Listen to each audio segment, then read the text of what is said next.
Hello friends, कैसे हैं आप सब। होप सभी अच्छे होंगे। आज की वीडियो में हम सैलरी शीट बनाना सीखेंगे।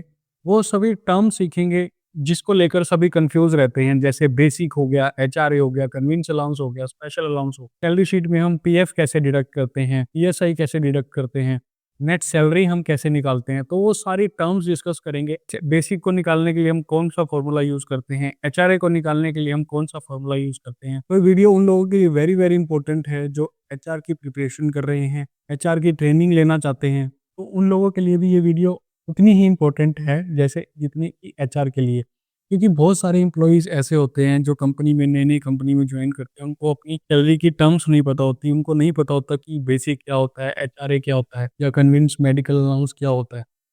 तो वो सारा मैंने इस वीडियो में डिस्कस किया है। अगर आप ये वीडियो पूरी देखोगे तो आपको कंप्लीट नॉलेज हो जाएगी, कैसे हम एक सैलरी शीट प्रिपेयर करते हैं, कौन-कौन सा फॉर्मूला यूज़ करते हैं। तो चलते हैं बिना देर किए स्टार्ट करते हैं। यहाँ पर हमारे पास 20 एम्प्लॉइज़ हैं, उनका सीरियल नंबर है, नेम है और एक्चुअल ग्रॉस सैलरी है। तो आपको मैं पहले सैलरी शीट का बेसिक क्लियर कर देता हूँ कि सैलरी शीट में क्या-क्या टर्म्स आती हैं। सबसे पहले हम लिखेंगे सीरियल नंबर के बाद आता है एम्प्लॉयी की नेम और थर्ड कॉलम सी कॉलम में आ जाती है उनकी ग्रॉस सैलरी। अब आगे आता है पेड डेज़, जितने भी दिन उन्होंने फरवरी में काम किया, जैसे हम फरवरी का बना रहे हैं तो जितने भी दिन उन्होंने फरवरी में काम किया, वहाँ पर हम इनके पेड डेज़ लिख देंगे। जैसे फरवरी में 28 डेज़ का मंथ था, किसी ने 20 डेज़ काम किया, 27 डेज़ काम किया, तो वहाँ पर हम पेड डेज़ लिख देंगे। पेड ग्रॉस सैलरी क्या होगी, जितने भी दिन उन्होंने काम किया, उसकी ग्रॉस सैलरी उसके बेस पर कैलकुलेट हो जाएगी। वो भी मैं आपको बताऊँगा कि हम पेड ग्रॉस सैलरी कैसे निकालते हैं।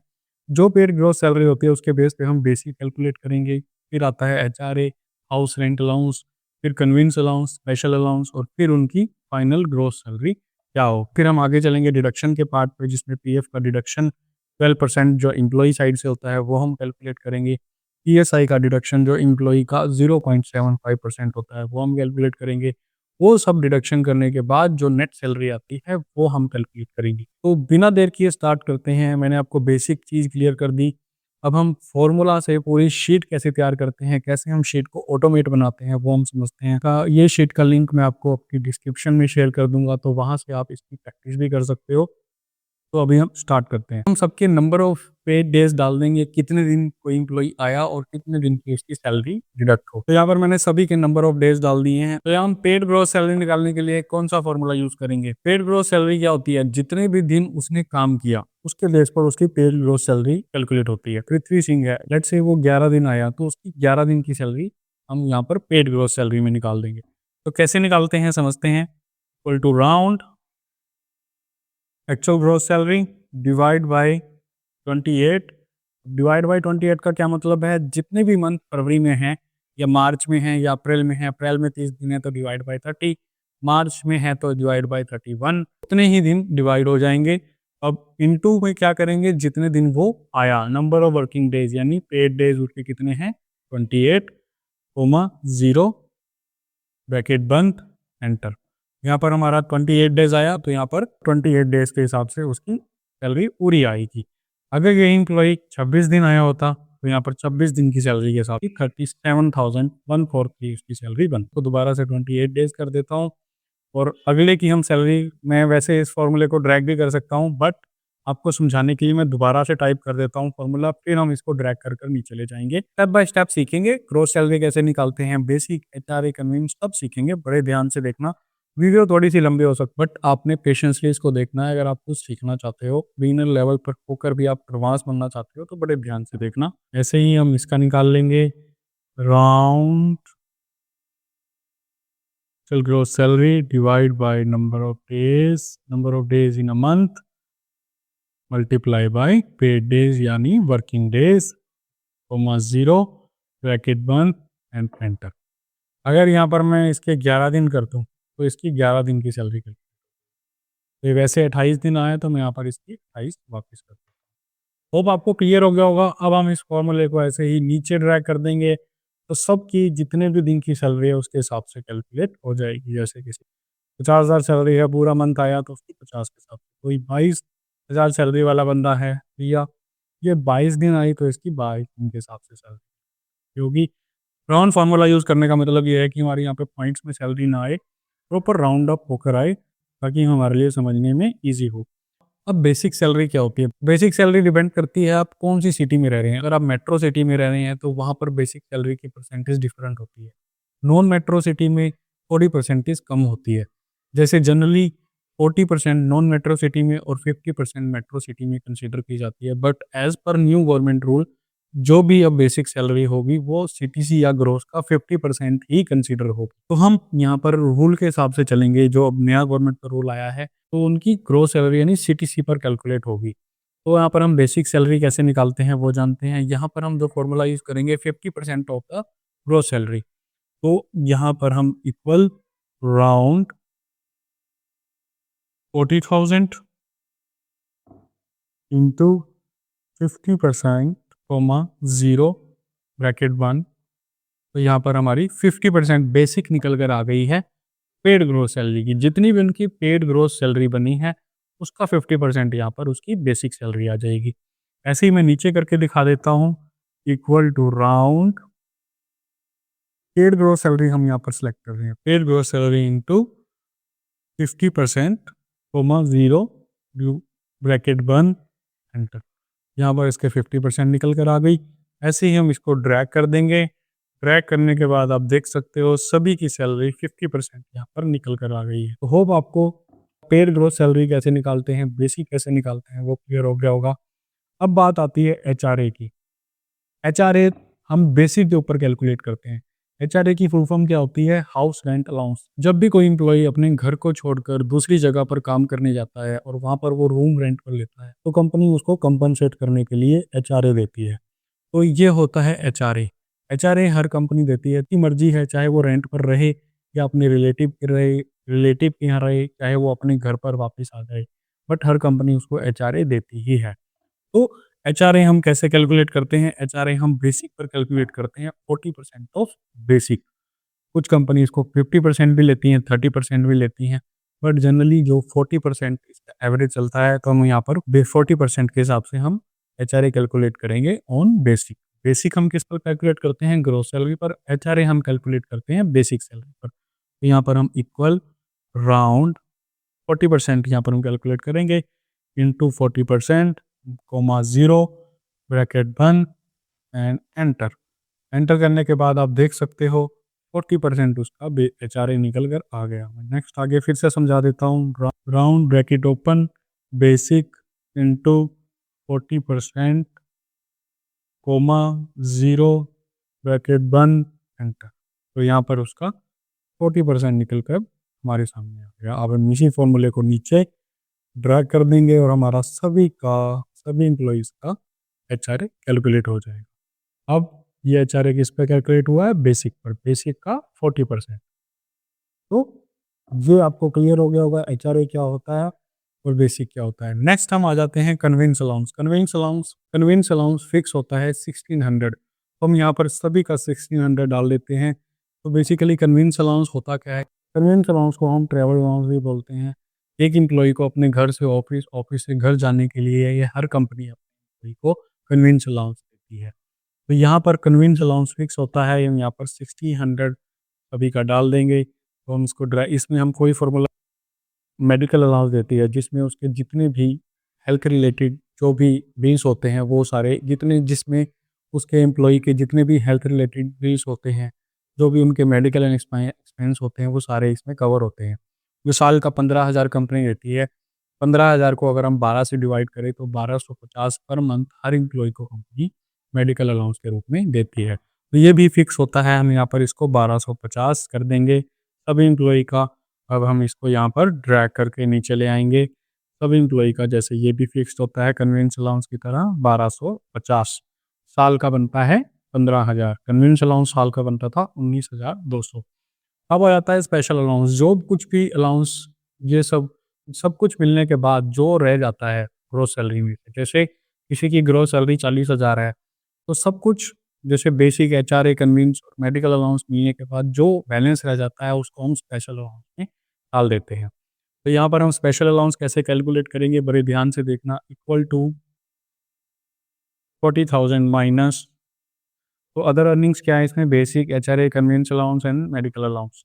तो यहाँ पर हम सबको प्लस यहाँ पर हम सम का फॉर्मूला भी यूज़ कर सकते हैं, बट मैं आपको ईज़ी समझाने के लिए ये क्लियर कर रहा हूँ। ब्रैकेट बंद, एंटर। यहाँ पर हम 950, अगर हम इसको टोटल करेंगे तो आप देख सकते हैं सम 40,000 बन रहा है। तो हम इसको नीचे ऐसे ही ड्रैग कर देंगे और हमारा सभी का स्पेशल अलाउंस निकल कर सामने आ जाएगा। अब फाइनल ग्रॉस सैलरी हम कैसे निकालेंगे? इक्वल टू सम इन सब का बेसिक से लेके हम स्पेशल अलाउंस तक का सबका टोटल कर लेंगे। तो यहाँ पर सभी का पेड ग्रॉस सैलरी जो पहले निकाली है वो यहाँ पर निकल कर सबकी सामने आ जाएगी। जिसके जितने भी दिन उसने वर्किंग किया, जैसे किसी ने 26 दिन काम किया तो 26 दिन के हिसाब से पेड ग्रॉस सैलरी कैलकुलेट हो जाएगी। यहाँ तक क्लियर हो गया होगा आपको अर्निंग्स हम कैसे निकालते हैं।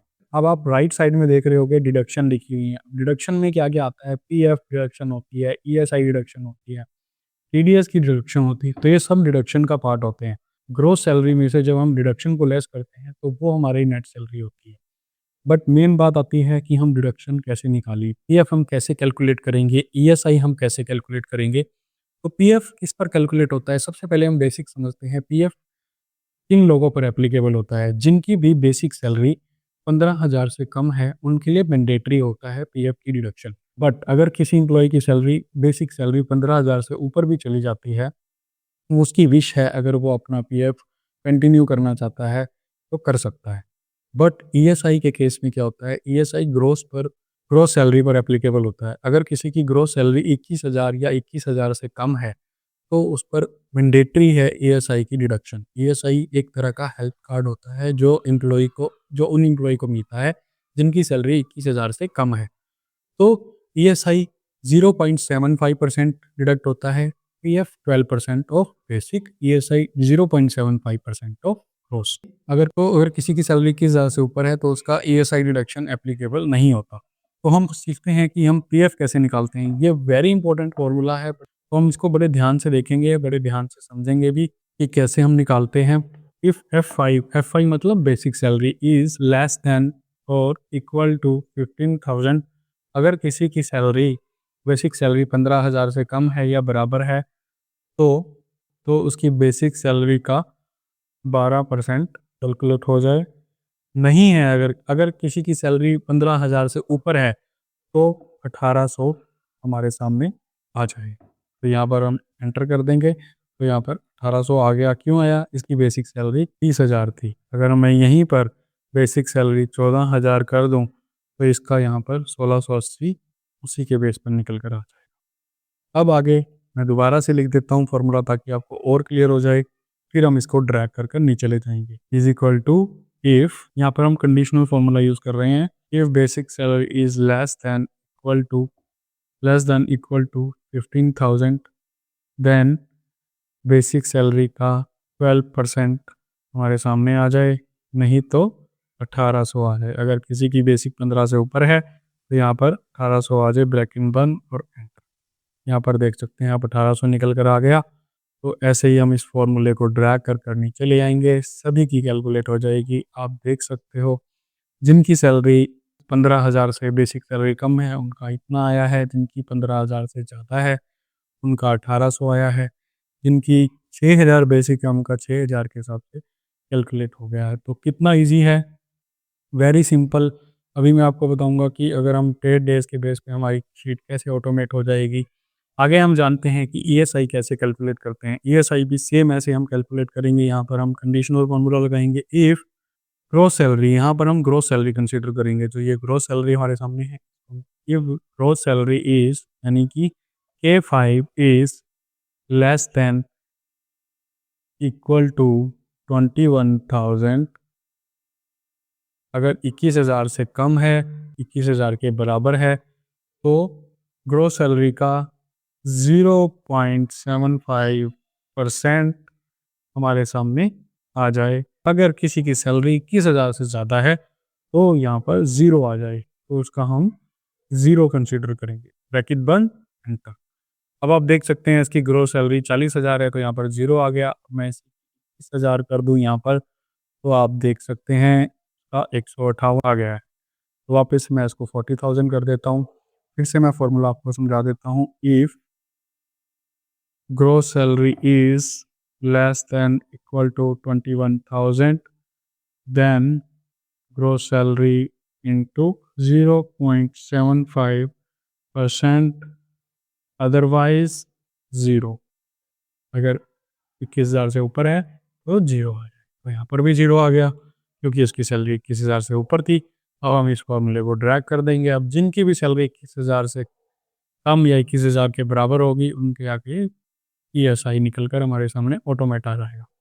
तो आप देख सकते हैं 12,000 सैलरी थी ग्रोस इसकी, तो उसका 90 ESI आ गया। इसकी 10,000 सैलरी थी तो उसका 75 आ गया। ऐसे ही 18,750 जिसकी भी सैलरी 20,000 से कम है, आप देख सकते हो उन सब का हमारे सामने कैलकुलेट होके आ गया ESI। 21,001 भी है ना, तब भी 0 आएगा, तो ये चीज़ ध्यान रखना। तो यहाँ तक आपको क्लियर हो गया होगा। अब हम निकालेंगे net salary, very very important and very simple. Net salary वही होती है जो आपके अकाउंट में आती है। आपको बताई तो जाती है 40,000, अब आपके अकाउंट में कितनी आती है वो देख लो। Equal to gross salary minus PF deduction plus ESI deduction, जितनी भी डिडक्शन है। अगर किसी की TDS डिडक्शन हो तो यहाँ पर TDS डिडक्शन भी नोट डाउन कर देंगे, एंटर कर देंगे। तो ये आपकी बताई 40,000 गई थी, कट कराई 38,200, कहाँ कटी? PF कटा, जो एक वेरी वेरी इंपॉर्टेंट इन्वेस्टमेंट है। तो हम डिडक्शन तो लिखते हैं, बोलते भी हैं, बट एक्चुअली मैं कहूँ ये डिडक्शन नहीं है, एक इन्वेस्टमेंट है। हर किसी एम्प्लॉय को PF कटवाना चाहिए। अगर उसकी सैलरी 15,000 से ऊपर भी बेसिक सैलरी चली जाए तो उसको अपना PF की डिडक्शन हमेशा कंटिन्यू करनी चाहिए, क्योंकि जब आप किसी डिडक्शन को बंद करते हो वही पैसा आपके अकाउंट में आता है तो वो कहीं ना कहीं यूज़ हो जाता है। और वही पैसा अगर कहीं ना कहीं सेव हो रहा है, उतना ही कंपनी डाल रही है और उसकी 25% गवर्नमेंट ब्याज दे रही है, तो क्या उसमें प्रॉब्लम है? आपकी सेविंग हो रही है, आपकी इन्वेस्टमेंट है। तो हमेशा अपने PF की डिडक्शन को हमेशा स्टार्ट रखना। अब हम इस फॉर्मूले को नीचे ड्रैग कर देंगे तो सभी की हमारे सामने नेट इन हैंड सैलरी निकल कर आ जाएगी। अब हमारे सामने हमारी शीट बिल्कुल तैयार है, ऑटोमेट है। अब हमें कुछ नहीं करना, नेक्स्ट मंथ में हमने यहाँ पे मार्च लिखना है और यहाँ पर हमने नंबर ऑफ डेज चेंज कर देने हैं और यहाँ पर भी हमें नंबर ऑफ डेज कर देने हैं डिवाइड में। उसके बाद आपकी सारी शीट ऑटोमेट हो जाती है। जैसे मैं अब यहाँ पर 27 दिन डालूंगा तो 27 दिन के हिसाब से उसकी सैलरी कैलकुलेट हो जाएगी। तो इस तरह से आपकी शीट अब ऑटोमेट हो चुकी है। आपको बस पेड डेज चेंज करने हैं और आपकी शीट तैयार है। बट आपको ध्यान रखना है कि आपके नंबर ऑफ डेज, जैसे मैंने यहाँ पे 28 लिखे थे, ग्रोस सैलरी को डिवाइड किया था 28, यहाँ पर आपको नेक्स्ट मंथ मार्च में 31 कर देना है और यहाँ पर भी 31 के हिसाब से आपको पेड डेज डाल देनी है। तो होप आपको क्लियर हो गया होगा कि हम सैलरी शीट कैसे बनाते हैं। बहुत सिंपल तरीके से मैंने समझाने की कोशिश की है, ईजी मैं समझा सकता था, मैंने समझाने की कोशिश की है। फिर भी कोई डाउट रह गया है तो आप मुझसे कमेंट सेक्शन में जुड़ सकते हैं, मुझे इंस्टाग्राम पे फॉलो कर सकते हैं। मेरा इंस्टाग्राम की आईडी मैं अब दे दूंगा, मैंने अभी रिसेंटली अपना इंस्टाग्राम का अकाउंट भी बनाया है, तो इंस्टाग्राम की आईडी भी मैं आपको दे दूंगा। वहाँ पर आप मुझसे जुड़िए, DM कीजिए, मैं आपको रिप्लाई करूंगा। तो वीडियो अच्छी लगी हो तो लाइक करना, शेयर करना और सब्सक्राइब करना। सभी फ्रेंड्स को जो भी जॉब करते हैं, जिनको प्रॉब्लम्स हो रही हैं अपनी सैलरी की टर्म्स को समझने में, तो वो क्लियर हो जाएंगी, उनको शेयर करना। जो HR की ट्रेनिंग के लिए कहीं ना कहीं चार्ज दे रहे हैं, तो बिल्कुल फ्री में, बिल्कुल ईजी वे से मैंने समझाने की कोशिश की है। ऐसी प्रैक्टिकल इतने ईजी वे से जो मैंने समझाया है, शायद आपको कहीं पैसे देकर भी सीखने को ना मिले। तो वीडियो को ज़्यादा से ज़्यादा शेयर करना, लाइक करना। जिन्होंने चैनल को अभी तक सब्सक्राइब नहीं किया तो चैनल को सब्सक्राइब भी कर देना। तो मिलते हैं नेक्स्ट वीडियो में और नई इन्फॉर्मेशन के साथ और प्रैक्टिकल एग्जाम्पल के साथ। तब तक के लिए stay safe and stay updated. Thank you.